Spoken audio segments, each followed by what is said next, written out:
Hi, so a few of you have asked me what I do to work on my Greek. How do I work on it? And I decided to make a little video just to show you what I do every day. Basically, my thinking is I think it's important for us to study our book, to study our textbook, and to watch Daily Dose of Greek videos. I think those are great. Really enjoy Daily Dose of Greek. But also, what I think is important is to be in our Greek, to see it, to get used to handling it, so that when Dr. Biederbach gives us a lecture or hands out those little worksheets for us to translate, it's not so brand new to us. My thinking is, remember when we were little and we were learning how to read, when you were 5, 6, 7.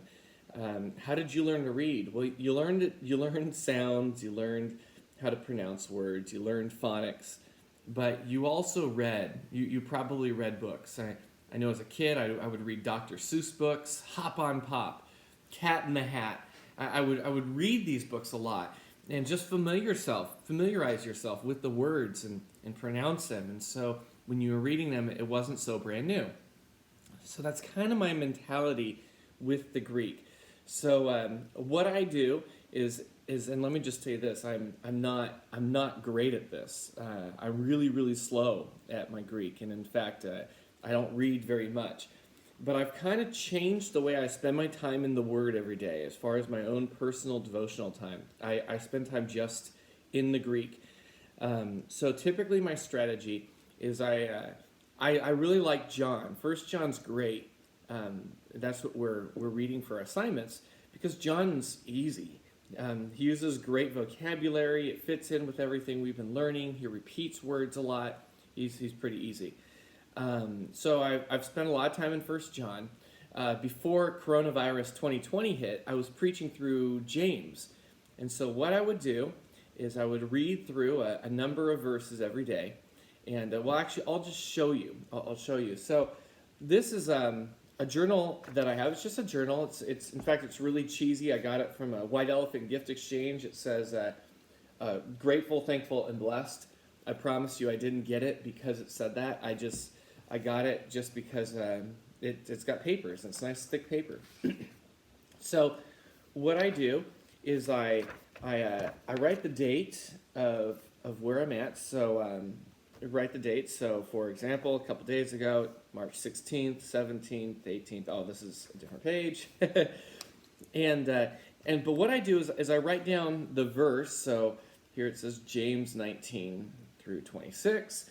And basically, I focus on one verse. So on the 21st, I was focusing on James 2:19.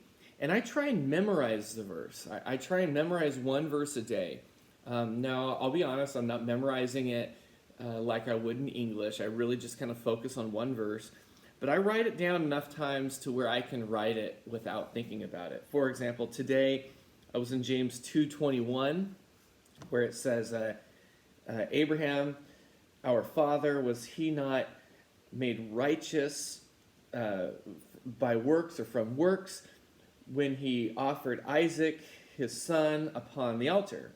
And so I wrote that verse down once. I wrote it in Greek. I'll hold it up so you can see it. I wrote it in Greek, and I just start writing it down a ton of times over and over again until I can do it from memory without looking at anything.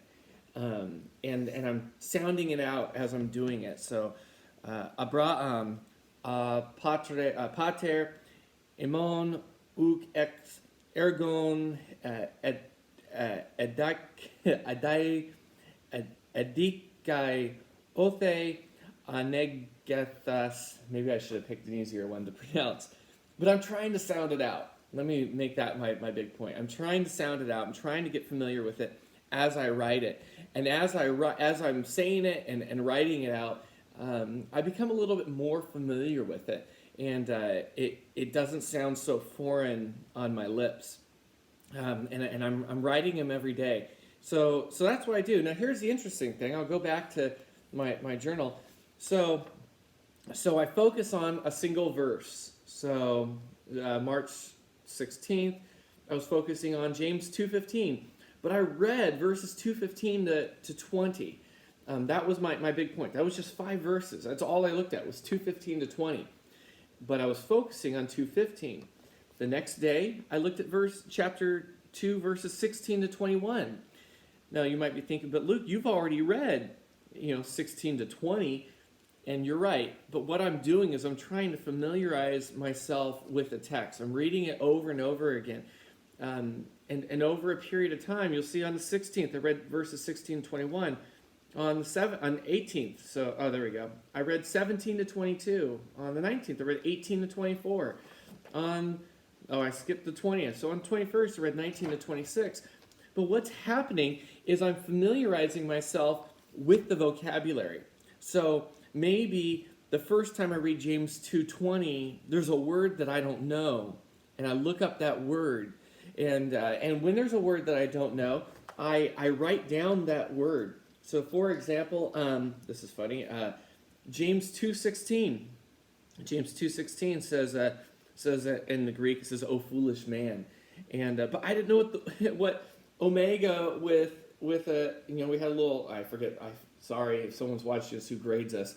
I forget what some of our punctuation is, our accent marks. But I didn't know what that was, so I copied down the word 4 times, wrote it down, and then the next day when I got to it, I knew what it was. Argos means useless or idle or lazy. I didn't know what that meant, so there we go. So I wrote down the word a handful of times. Anaphero means to offer up. I didn't know what that word meant. And now that I look at it, pharaoh means to bring, ana means to go up. So it makes sense, but the first time I read it, I didn't know what it was, so I copied down the word a handful of times, and after doing that for however many days in a row after reading the word, now by the time I'm memorizing the verse, I have looked at it 5 or 6 times already. I don't have to parse any of the verbs anymore because I know it. I know what it looks like.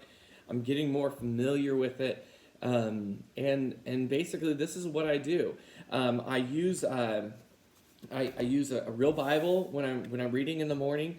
I have the Reader's Edition of the Crossway Greek New Testament, and so I've got my bookmarks in there. It's got 2 of these bookmarks. One is to James, which is what I'm studying. By the way, if you get the Tyndale, the Crossway Greek New Testament, their order of the books is different, so that may throw you for a curve.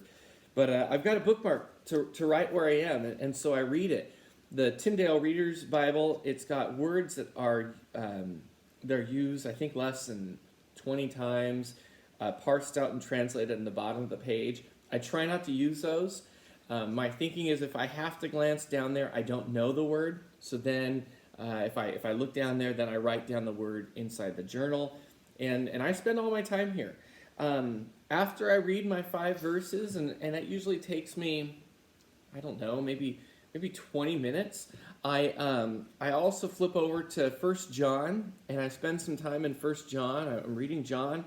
I feel very confident with chapter 1. I read chapter 1 a lot, and now I'm working my way through chapter 2, just kind of devotionally reading through it, and this has become very helpful for me.